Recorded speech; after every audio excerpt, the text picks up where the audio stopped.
Sveiki, čia Čezarės ateljė. Taigi, po 2 mėnesių vėl keliu įrašą. Tai gegužės ir birželio mėnesio perskaitytos knygos. Ta, kurią skaičiau iš bibliotekos nebeturiu, nunešiau, tai Raizgus gyvenimas.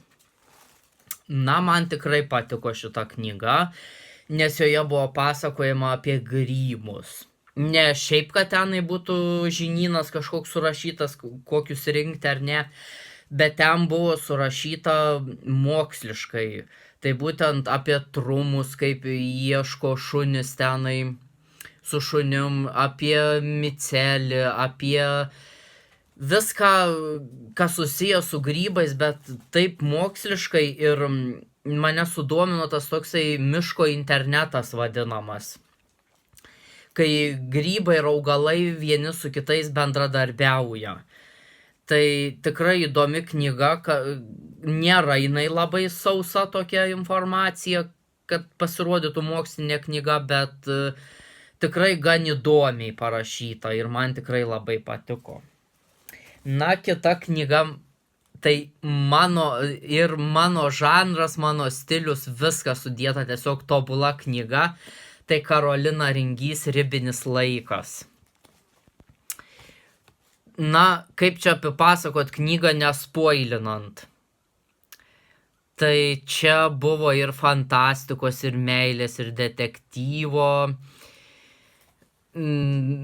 Tai būtent apie psichologę Ariją, kuri atvyko į Labanoro girią ir ten susidūrė su dvarininkaitės Elzės mirties istorija, kuri buvo mirus prieš 100 metų berods. Na, ir įsimylėjus jinai buvo, bet negaliu sakyti ką, nes atskleisčiau labai. Tai būtent tos fantastikos dar netaip daug šitoje knygoje, kadangi jau pradėjau skaityti antrąją knygą su temos, ten fantastikos jau matau gerokai daugiau. Ten ir apie juodąjį raitelį bus kažkuo daugiau, bet šita tikrai, kas mėgsta fantastiką ir šiaip įvairius žanrus, tikrai rekomenduoju labai. Na, kita knyga, tai Džinų išrinktuosios 3 dalis Tuščia garbė. Na, kaip man negalėjo patikti šita knyga, kai ten tokie rūbo aprašymai, ta rytietiška atmosfera, tokia fantastika, ta drakonai. Aišku, veiksmas lėtas, jo beveik kaip ir nėra. Daug kas skundžiasi, kad veiksmo nėra ir jiem nepatinka šita serija, bet man tai skaniai susiskaitė. Tikrai ir, na, tęsiasi antros knygos toliau istorija, tai tos vedybos su Alizė, su Kyru, tai galiu paspoilinti, jie tuoksis, bet tai čia dar bus tik kitose knygose. Autoriai jau 4 knygą rugsėjį išleis, tai tikiuosi, kad ir Lietuvoje bus greitai išversta, nes man tikrai labai patinka šita serija. Na, numečiau lėkštę, tai yra katės numetė lėkštę. Taigi, kita knyga tokia irgi mokslinė, tai Nauji reti paukščiai Lietuvoje.